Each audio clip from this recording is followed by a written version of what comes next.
ইমামে কারবালা, সুলতানে কারবালা, 10ই মুহররম শুক্রবার রওনা হলেন যুদ্ধের ময়দানে। মনে হচ্ছে সকল আম্বিয়ায়ে কেরামের একটা নিয়ামত হোসাইনের সাথে দুলদুল সওয়ার হলেন। মাওলা আলীর তলোয়ার হাতে নিলেন। নানাজান মুহাম্মদ আরবি সাল্লাল্লাহু আলাইহি ওয়াসাল্লামের পাগড়ি মাথায় পরে নিলেন।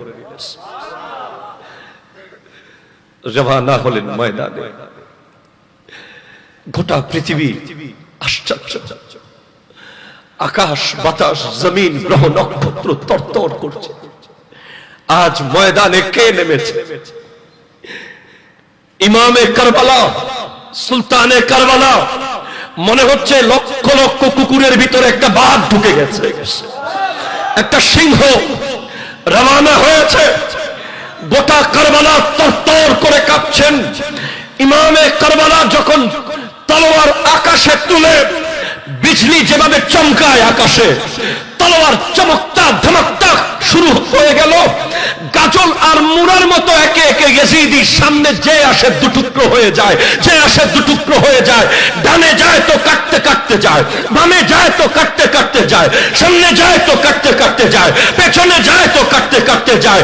মনে হচ্ছে স্বয়ং রাসূলুল্লাহ যুদ্ধের ময়দানে নেমে গেছে, স্বয়ং রাসূলুল্লাহ যুদ্ধের ময়দানে নেমে গেছে।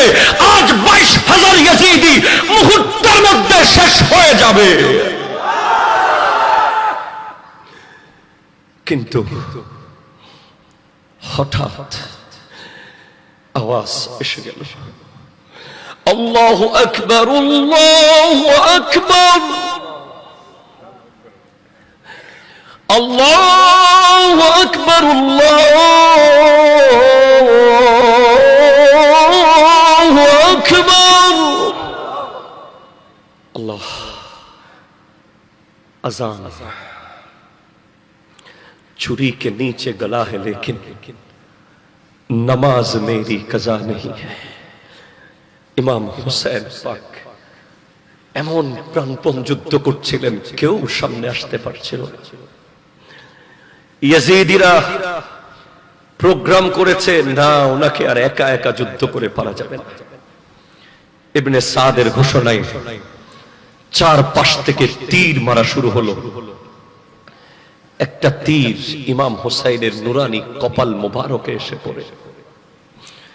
শামে কারবালার মধ্যে আছে ইমামে হোসাইন পাকের শরীরে 33টা বল্লমের আঘাত, 40টা তলোয়ারের কোপ, 121টা তীর একজন মানুষের শরীরে। 121টা তীর যদি ঢুকে,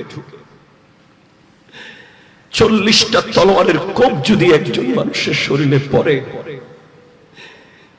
33টা বল্লমের আঘাত যদি একজনের শরীরে যায়, ওই শরীরে আর কোথাও জায়গা কি থাকে?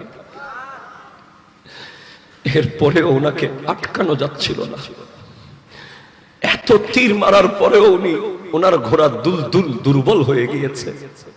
এক সময় ইমাম হুসাইন ঘোড়া থেকে নেমে গিয়েছেন, এরপরেও তীর নিয়ে যুদ্ধ করছিলেন। একজন মানুষ নানা জানের দ্বীনের জন্য, নানা জানের উম্মতের জন্য। শেষ পর্যন্ত আযান হয়েছে।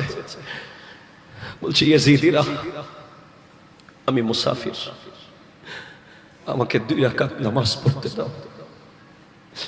ইমাম হুসাইন পাক সিজদায় চলে গেলেন। ইয়াজিদিরা বলছে, এই সুযোগে যদি গলা আলাদা না করো, আলীর বেটা যদি নামাজ থেকে আবার উঠে যায়। আলী তো আল্লাহকে দেখে দেখে নামাজ পড়তো।